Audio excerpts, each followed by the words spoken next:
días, vamos a empezar. El día de hoy vamos a revisar el tema de hemorragia mayor de lo habitual.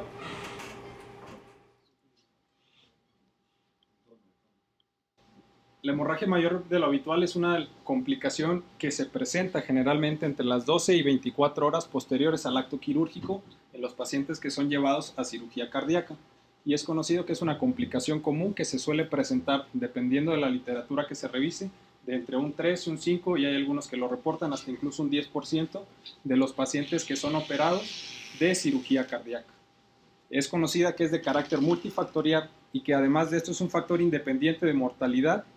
Generalmente produce estancia prolongada, incremento de uso de recursos tanto humanos como recursos económicos y materiales, conlleva a transfusión de hemoderivados hasta en un 30% de los pacientes, y esto está relacionado directamente con mayor morbilidad de los mismos.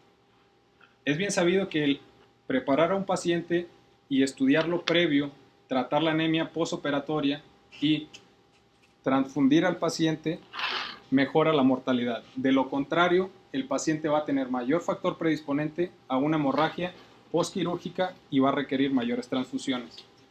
Además, es la primera causa de morbilidad en cirugía cardíaca, de ellas principalmente la cirugía de revascularización coronaria.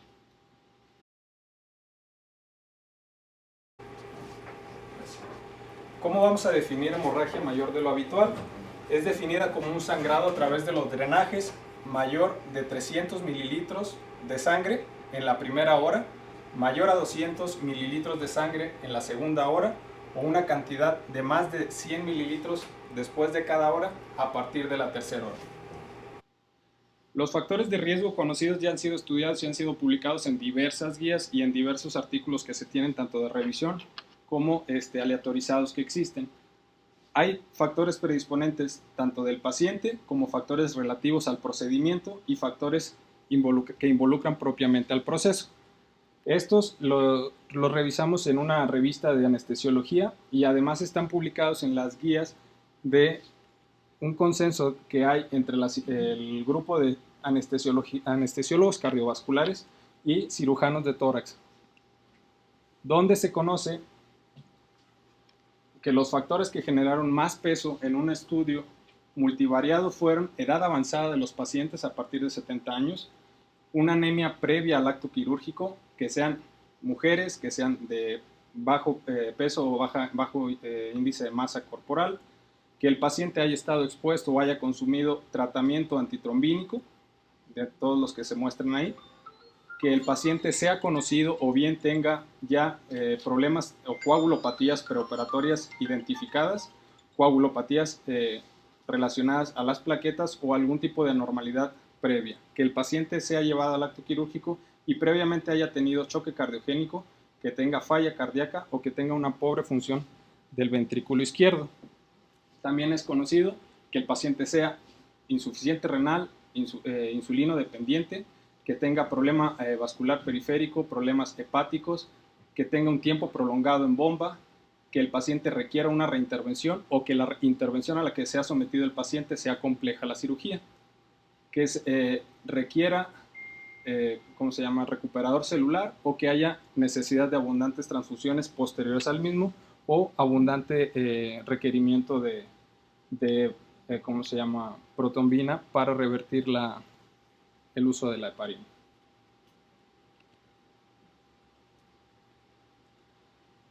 Es recomendado por las guías del año pasado de anestesiología que todo paciente que vaya a ser sometido a un acto quirúrgico sea valorado previamente al mismo, donde se debe de abordar si es conocido previamente transfundido el paciente, si el paciente tiene algún antecedente de consumo de drogas que interfieren en la cascada de coagulación, el antecedente de eventos trombóticos o factores que puedan predisponer a isquemia en general de algún órgano específico o algún otro factor de riesgo que potencie, como los ya están mencionados.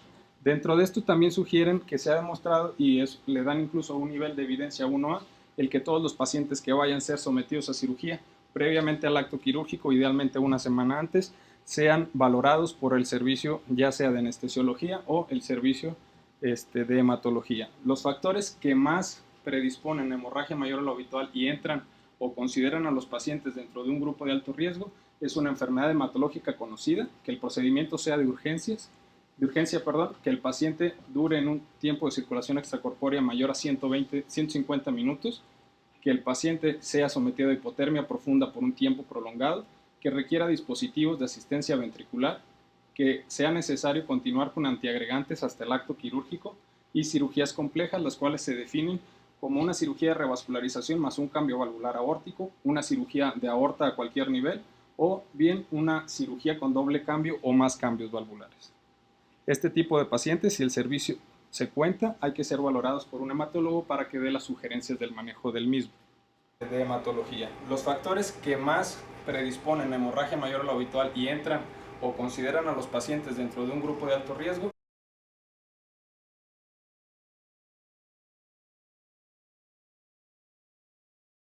es una enfermedad hematológica conocida, que el procedimiento sea de urgencia, que el paciente dure en un tiempo de circulación extracorpórea mayor a 150 minutos, que el paciente sea sometido a hipotermia profunda por un tiempo prolongado, que requiera dispositivos de asistencia ventricular, que sea necesario continuar con antiagregantes hasta el acto quirúrgico y cirugías complejas, las cuales se definen como una cirugía de revascularización más un cambio valvular aórtico, una cirugía de aorta a cualquier nivel o bien una cirugía con doble cambio o más cambios valvulares.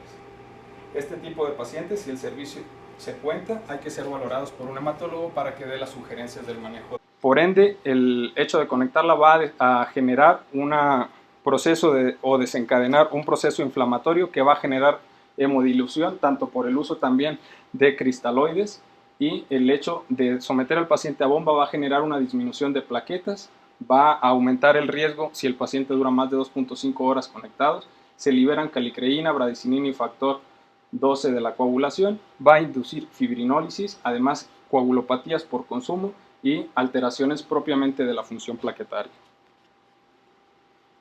Las pruebas de diagnóstico complementarias que se van a utilizar en un paciente que sale de una cirugía cardiovascular es principalmente las de rutina, que es biometría hemática, TP-TTP, plaquetas, fibrinógeno, dímero D, productos de la degradación de la coagulación y cuando se tiene presente el tromboelastograma. ¿Cuándo vamos a considerarlas anormales? Bueno, pues ya lo vemos ahí, que es cuando se encuentre el TP o el TTP 1.5 veces por arriba del testigo, las plaquetas estén por debajo de 100.000, el fibrinógeno por debajo de 100 miligramos por decilitro y las pruebas adicionales que se encuentren elevadas, que sea dímero D o productos de la degradación en base al corte que se tenga de laboratorio. Los algoritmos que generalmente sugieren el tratamiento de los pacientes que tienen un sangrado mayor a lo habitual se apoyan en el tromboelastograma o bien, en su defecto, en una serie de estudios que van a sugerir lo mismo que nos va a arrojar el tromboelastograma a través de los estudios que se solicitan. La tromboelastografía es un método de cuantificación que es práctico, útil, se puede realizar cerca del paciente, valora principalmente las propiedades viscoelásticas de la sangre, ayuda a la toma de decisiones tanto en la sala quirúrgica como en la unidad de terapia postquirúrgica. Una pequeña revisión de cómo podemos interpretar o qué nos ayuda. El tromboelastógrafo nos va a ayudar a medir la velocidad de la generación de la tromboplastina y actividad de los factores 12, 11 y 8, y eso lo vamos a ver a través de lo que es la línea R. Lo que es el complejo RK nos va a ayudar a medir la función del sistema intrínseco, las plaquetas y el fibrinógeno. Después vamos a tener el ángulo alfa, que entre mayor apertura va a identificar mayor calidad del fibrinógeno y de las plaquetas, y la máxima amplitud nos va a ayudar a poder decir que cuando ha aumentado ha mejorado la calidad tanto de las plaquetas, del fibrinógeno y del factor 13 de la coagulación. Existen otros índices que también son reportados que nos van a poder ayudar a poder identificar, y es el A60, el ILC, el G, IC, el que se reporte que hay trombosis o bien la lisis del coágulo. A través de esto podemos tener varios patrones que nos van a orientar a través de qué tipo de alteración de la coagulación va a tener nuestro paciente, que pueden ser los patrones sugerentes de que sea normal, que tenga deficiencias de factores, que tenga trombocitopenia o que haya alteración y bloqueen la función de la plaqueta, fibrinólisis, hipercoagulabilidad o CID tardía. ¿Cómo vamos a manejar a estos pacientes? Realmente hay, o lo que se recomienda, lo recomiendan las guías, es que idealmente se tiene que desarrollar un algoritmo institucional en el cual se sepa qué manejar y cómo manejar a los pacientes que van a ser llevados a cirugía cardíaca. Saber cómo manejar un sangrado mayor a lo habitual y encontré un algoritmo que está reportado en 2-3 artículos que se me hizo bastante práctico y usa como base el tromboelastógrafo. Previo a la cirugía, el paciente se tiene que identificar todos los factores de riesgo ya comentados previamente en la clase. Si se identifican alteraciones de la función plaquetaria, lo que hay que tener listo siempre es saber y tener disponibles aféresis plaquetarias o concentrados plaquetarios, considerar la utilización de recuperador celular y ácido tranexámico. Ahora bien, durante la cirugía y unos 30 minutos previa a la desconexión de la misma, se realiza nuevamente una prueba de tromboelastógrafo y durante el mismo, si se llega a reportar fibrinógeno bajo, considerar la utilización de crioprecipitados. Si hay alteraciones de la función plaquetaria, todo esto en base a los patrones que revisamos, se sugiere la utilización de aféresis plaquetaria o concentrados plaquetarios. Posterior a la desconexión del paciente y posterior al uso de la protamina, decía que 10 minutos posteriores al mismo, se sugiere realizar, y si nuevamente hay fibrinógeno bajo, considerar crioprecipitados. Además, repetir nuevamente el test 10 minutos después a ver si se ha logrado cierto grado de mejoría de los factores o de la alteración de la coagulación.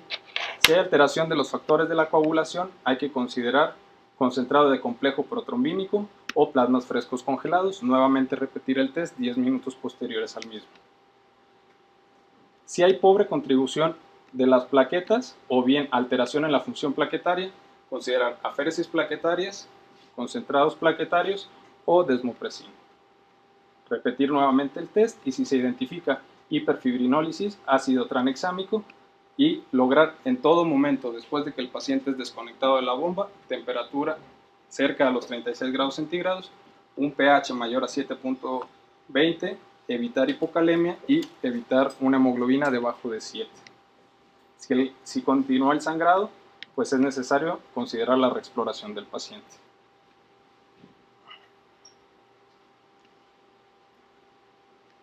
Revisando un poquito relacionado a lo que es el papel del complejo protrombínico en la cirugía cardíaca, se identificó o revisé este artículo en el cual se demostró que realmente comparar el complejo protrombínico frente a plasmas frescos congelados, lo que se demostró es que se logra tratar o aproximar los niveles de los factores de coagulación en un menor tiempo, pero a largo plazo prácticamente las comorbilidades son las mismas. No hay alguna diferencia significativa entre una u otra.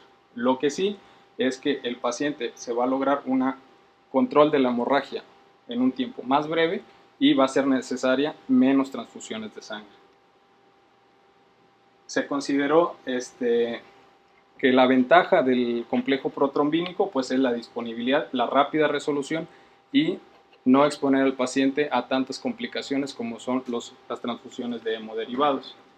Así como también se consideró que bien el complejo protrombínico podría predisponer a trombosis y prácticamente lo que dicen es utilizarla a criterio del médico en el momento del sangrado y la gravedad del paciente.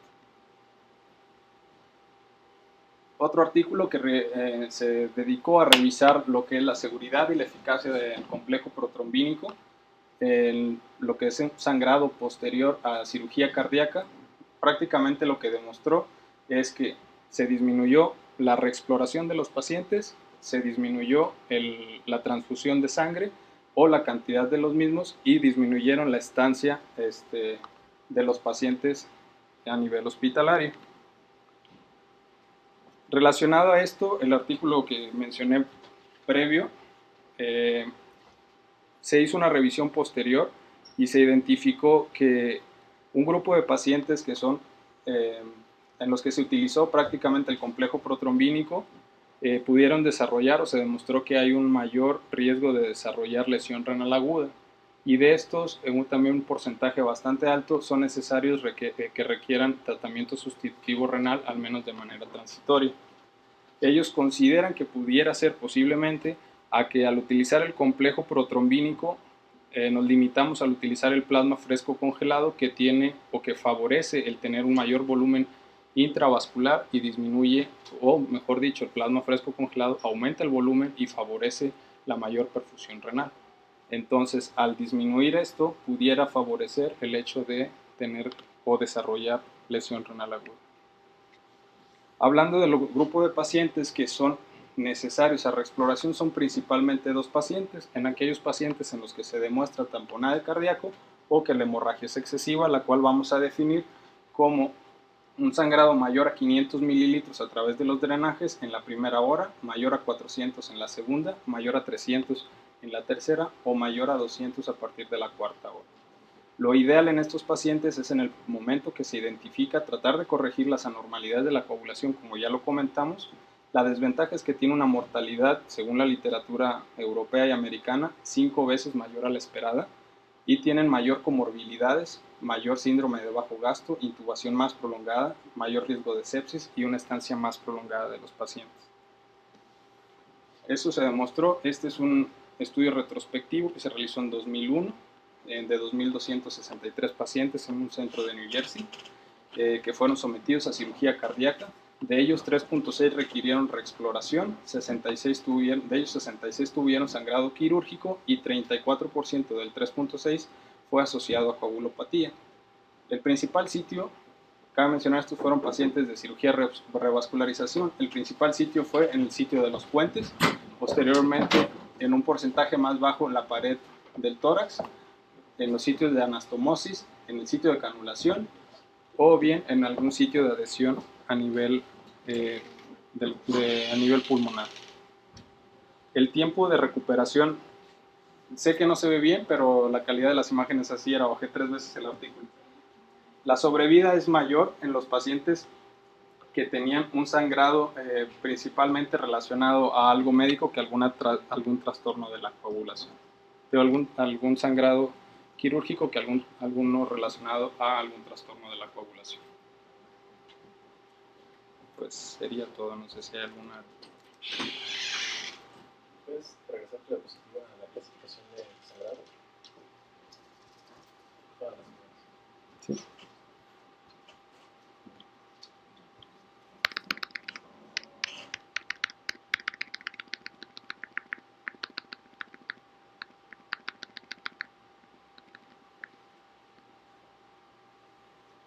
Otra manera de clasificarlo está bien. Sí. 500 en la primera hora, 400 cc hora en las primeras 2 horas, 300 cc hora en las primeras 3 horas o 200 cc hora en las primeras 4 horas. Sí, estuvo Eso es como, eso lo dejamos como sangrado que... Ahora, ¿sabes cuáles son los dos de protamina? De protamina no recuerdo, son 10 unidades, la verdad no recuerdo. Es importante porque uno de los efectos adversos del medicamento es que por sí mismo a dosis máxima produce anticoagulación. Sí, funciona como un anticoagulante al exceder la dosis máxima o al terminar de inhibir los sitios de enlace con la heparina, ¿no? Ahora, en otras revisiones mencionan la hemoglobina previa como todo esto como riesgo para sangrado mayor de lo habitual. Lo relacionan más con riesgo para mayor transfusión, más que para sangrado mayor de lo habitual. La cuota plaquetaria sí, pero también un porcentaje, no es nada un porcentaje de reducción plaquetaria posterior a la cirugía. 50%. Eso de que dijiste de 500 no es para la exploración, pero es para sospechar sangrado con riesgo, sangrado mayor habitual de origen, sangrado excesivo, de origen probablemente origen quirúrgico. Sí.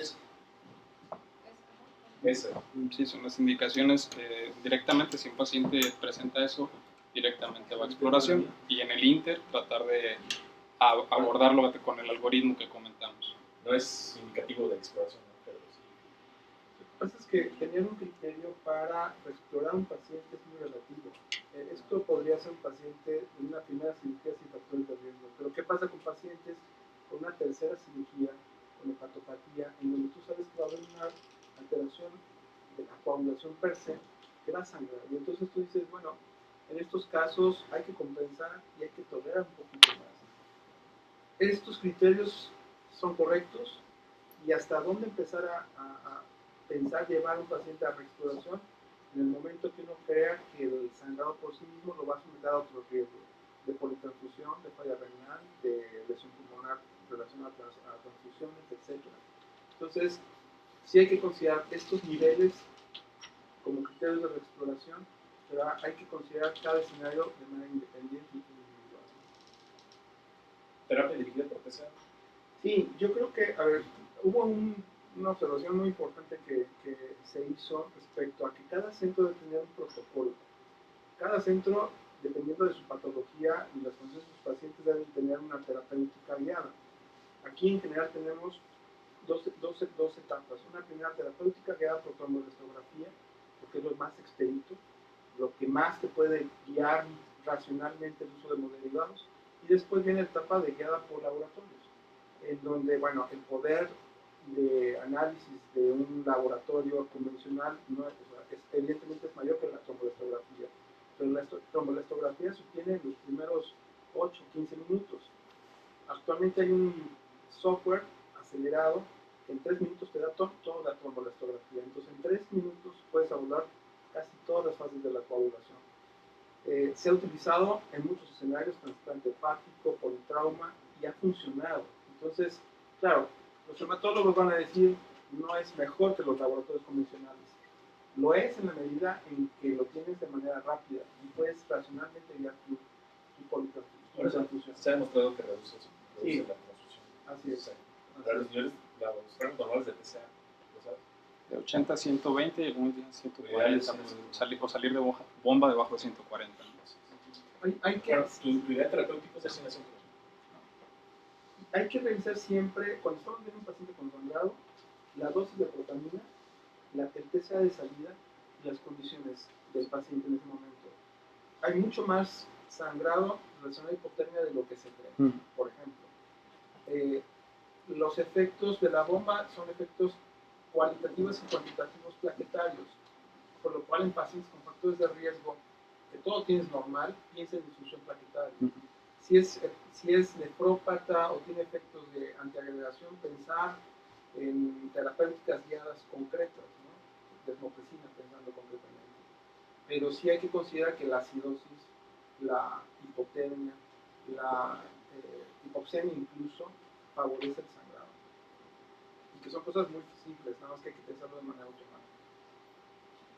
En la bibliografía que pones al final, no hubo diferencia en puntos duros con el octato comparado con transfusión convencional, ¿no? Esto es algo que se está utilizando recientemente mucho aquí en quirófano. ¿Encontraste alguna indicación específica para la administración del complejo proteínico?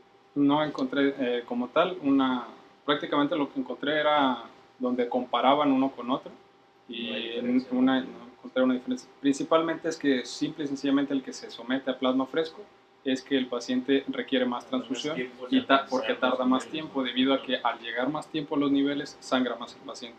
Pero no hay diferencia. No encontré diferencia. Sí, yo creo que hay poca evidencia de complejo protomílico en cirugía cardíaca. En otro tipo de cirugías, cirugía de alto riesgo, hepatopatías, reintervenciones por trauma, sí puede haber una indicación. Disminuye requerimientos de paquetes. Es que poner un punto duro como mortalidad Sí, es muy complicado. difícil. Es muy difícil establecer un punto duro de mortalidad en pacientes críticamente enfermos. Ahora, es algo interesante porque todavía estamos viendo una curva de aprendizaje en evidencia de este tipo, tanto de fibrinógeno externo como complejo protomínico. Hay más experiencia factor 7 y hay al menos un metaanálisis que señala que hay mayor morbilidad en factor 7 en una población de sangrado general. Entonces yo creo que todos estos medicamentos tienen que ser muy dirigidos, muy selectivos la indicación. De otra manera va a pasar lo que antes pasaba con los antifibrolíticos, que se asociaba a más TBCs, a más falla renal, a eventos trombóticos mesentéricos, por ejemplo, y aumentaba la mortalidad. Ahora, ese tipo de productos de antifibrolíticos en pacientes de alto riesgo, como una tercera o cuarta cirugía hepatopatía, son imprescindibles. El ácido tranexámico, que es lo único que tenemos actualmente, sí hace diferencia en pacientes muy concretos, que va a ser muy difícil encontrar metaanálisis con estudios muy grandes que podamos comparar, pero yo creo que estaríamos en vías de ver la evidencia todavía. Pues el algoritmo dirigido, que este es una modificación del primero que fue publicado, mencionaba eso de la terapéutica dirigida desde el 2009.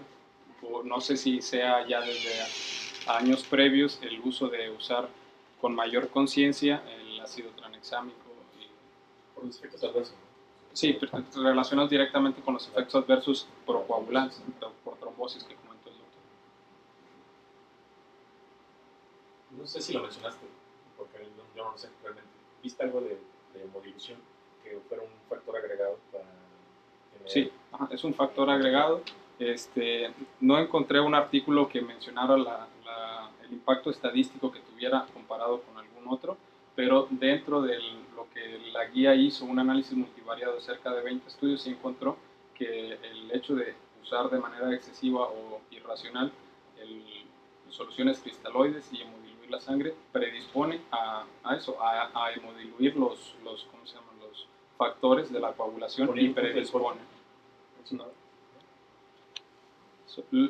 Pues desgraciadamente, como lo sugieren todas las guías, al estar en el momento del acto, valorar las necesidades del paciente es lo que encontré. De hecho, esa es una de las explicaciones que dan por qué la anemia perioperatoria es un factor de riesgo también para sangrado postquirúrgico o después de salir de bomba, precisamente la dilución. La dosis es de 25-50. No, 25-50. Siempre la pregunto.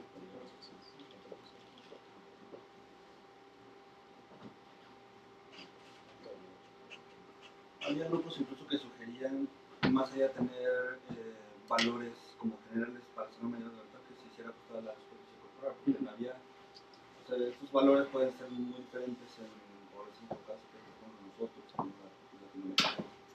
Nunca se llega a un consenso. Eso se utiliza en pediatría, pero en adultos la verdad es que no hay consensos. Y que sería racionalmente muy útil en mujeres pequeñas contra hombres de 2 metros, superficie corporal, no sería lo mismo. Sin embargo, la urgencia del sangrado pues, va a ser importante para el sangre coagulito, para los otros. Sin embargo, no hay un consenso. Lo que se revisó, en algunos comentaban, esa era una opción de dar seguimiento y variaba de entre 10 hasta 15 mililitros por kilogramo por hora de pérdida de sangre para considerarlo como un sangrado mayor. Yo creo que está bien, sin embargo, no podemos casarnos con cifras, con números. O sea, ciertamente aquí, por ejemplo, cada centro debe tener metas. En este centro no debemos tener un sangrado más allá de 1 litro en las primeras 8 horas, pero es muy arbitrario. Yo recuerdo en otros tiempos en donde sí se decía, bueno, el paciente está chocado, ¿no? Ya lleva 2 litros, sí, bueno, síguelo compensando. Y ahora se sabe que por cuestiones de complicaciones inmediatas y tardías sí se debe de limitar la politransfusión, evidentemente, ¿no? Pero yo creo que son políticas muy locales. Por ejemplo, en este centro que se operan muchos valvulares, de reumáticas, de tiempos tardíos, en segunda o tercera exploración, casarte con esas cifras es muy difícil. Sin embargo, hay que tenerlo como un dato de alerta. ¿Viste estrategias con ventilación para tomar sangrado? Pues una que no hay, de hecho lo comentaban también en una guía de revisión de anestesia del 2007, que el incrementar el PIB favorece por arriba de 10-12 en la posición pero ellos mismos, o sea, le dedican 4 renglones, ellos mismos dicen, sin embargo, no hay evidencia suficiente que pueda sustentar la recomendación de esta medida. Sí. Eso se llama feminizar con PIB. Sin embargo, se antojaría que esto solamente serviría para un sangrado microcapilar y no un sangrado más allá de eso, ¿no? Y sería un riesgo en pacientes con hipovolemia. Aumentar el PIB de manera indiscriminada en pacientes hipovolémicos seguro se choca el paciente. Entonces, hay que tenerlo con mucha cautela. Por ejemplo, un paciente que tenga una segunda reintervención que seguramente va a sangrar porque al momento de hacer la cirugía hay despegamiento de todas las áreas de fibrosis. A esos pacientes tú esperas que sangren por la cuestión microvascular. Entonces pudieras, una vez que sabes que está bien precargado, utilizar esa medida. Pero sí, es como reclutar a un paciente hipovolémico ahora. Eso puede ser riesgoso.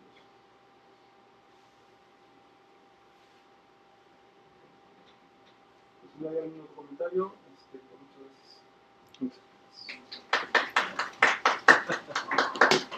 Gracias.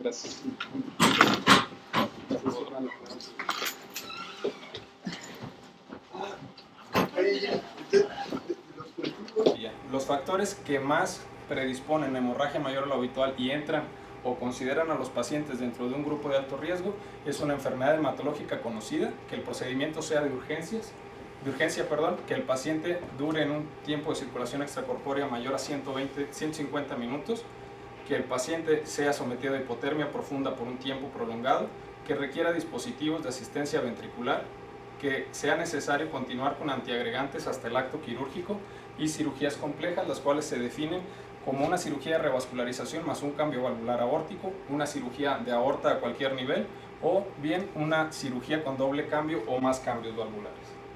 Este tipo de pacientes, si el servicio se cuenta, hay que ser valorados por un hematólogo para que dé las sugerencias del manejo del mismo. Dentro de las causas de sangrado mayor a lo habitual o hemorragia mayor a lo habitual podemos tener predisposición del paciente, del acto quirúrgico propiamente relacionadas con el procedimiento o fármacos.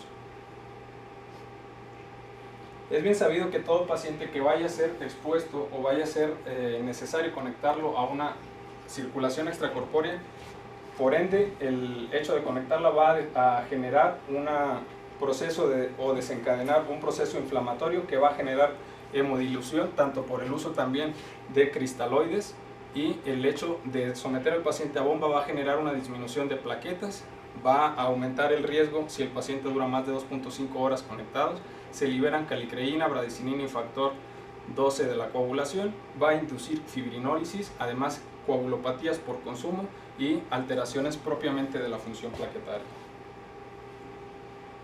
Las pruebas de diagnóstico complementarias que se van a utilizar en un paciente que sale de una cirugía cardiovascular es principalmente las de rutina, que es biometría hemática, TP-TTP, plaquetas, fibrinógeno, dímero D, productos de la degradación de la coagulación y cuando se tiene presente el tromboelastograma. ¿Cuándo vamos a considerar las anormales? Bueno, pues ya lo vemos ahí, que es cuando se encuentra el TP o el TTP 1.5 veces por arriba del testigo, las plaquetas estén por debajo de 100.000, el fibrinógeno por debajo de 100 miligramos por decilitro y las pruebas adicionales que se encuentren elevadas, que sea dímero D o productos de la degradación en base al corte que se tenga de laboratorio. En los algoritmos que generalmente sugieren el tratamiento de los pacientes que tienen un sangrado mayor a lo habitual, se apoyan en el tromboelastograma o bien, en su defecto, en una serie de estudios que van a sugerir lo mismo que nos va a arrojar el tromboelastograma a través de los estudios que se solicitan. La tromboelastografía es un método de cuantificación que es práctico, útil, se puede realizar cerca del paciente, valora principalmente las propiedades viscoelásticas de la sangre, ayuda a la toma de decisiones tanto en la sala quirúrgica como en la unidad de terapia postquirúrgica. Una pequeña revisión de cómo podemos interpretar o qué nos ayuda. El tromboelastógrafo nos va a ayudar a medir la velocidad de la generación de la tromboplastina y actividad de los factores 12, 11 y 8, y eso lo vamos a ver a través de lo que es la línea R. Lo que es el complejo RK nos va a ayudar a medir la función del sistema intrínseco, las plaquetas y el fibrinógeno. Después vamos a tener el ángulo alfa, que entre mayor apertura va a identificar mayor calidad del fibrinógeno y de las plaquetas, y la máxima amplitud nos va a ayudar a poder decir que cuando ha aumentado ha mejorado la calidad tanto de las plaquetas, del fibrinógeno y del factor 13 de la coagulación. Existen otros índices que también son reportados que nos van a poder ayudar a poder identificar, y es el A60, el ILC, el G, IC, el que se reporte que hay trombosis o bien la lisis del coágulo. A través de esto podemos tener varios patrones que nos van a orientar a través de qué tipo de alteración de la coagulación va a tener nuestro paciente, que pueden ser los patrones sugerentes de que sea normal, que tenga deficiencias de factores, que tenga trombocitopenia o que haya alteración y bloqueen la función de la plaqueta, fibrinólisis, hipercoagulabilidad o CID o CID tarde. ¿Cómo vamos a manejar a estos pacientes? Realmente hay, o lo que se recomienda, nos recomiendan las guías, es que idealmente se tiene que desarrollar un algoritmo institucional en el cual se sepa qué manejar y cómo manejar a los pacientes que van a ser llevados a cirugía cardíaca. Saber cómo manejar un sangrado mayor a lo habitual, y encontré un algoritmo que está reportado en 2-3 artículos que se me hizo bastante práctico y usa como base el tromboelastógrafo. Previo a la cirugía, el paciente se tiene que identificar todos los factores de riesgo ya comentados previamente en la clase.